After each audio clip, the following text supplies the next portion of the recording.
So have you ever thought about what it would be like to be face to face with one of the most notorious serial killers in history? Um, Today, we're going to dive deep into Jack Merrill's harrowing account of his encounter with John Wayne Gacy, also known as the Killer Clown.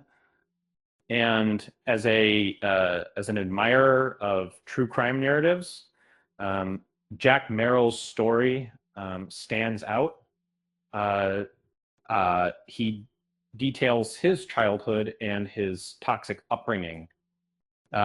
Despite this, he moved to Chicago at the age of 17, seeking a fresh start. But little did he know, Gacy would become one of his biggest challenges.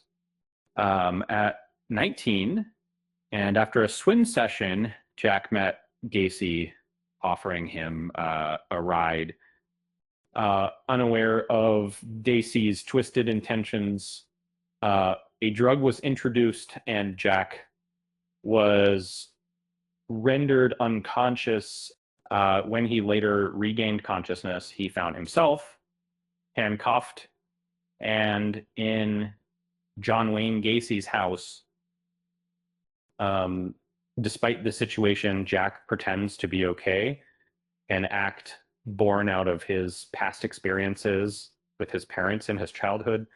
And once inside Gacy's house, the situation turns hostile. Jack's hands were handcuffed, and a weapons-like device was used on him, leaving him in a vulnerable position.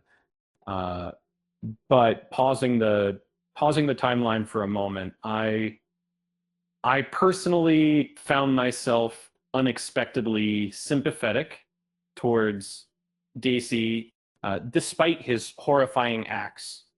There was a sense that he didn't entirely desire to stay on that path, but seemed stuck with no power to change it.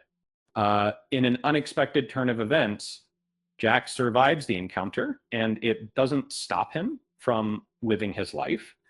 At the end of the day, despite everything, he chooses not to dwell on the incident.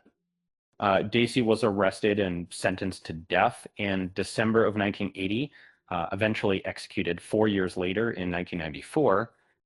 This ordinary-looking man became Night Stalker, a true terror of modern times.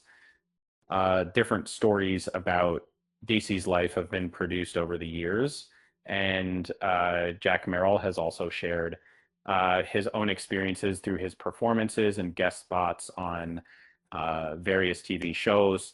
With that said, thanks for watching, and until next time.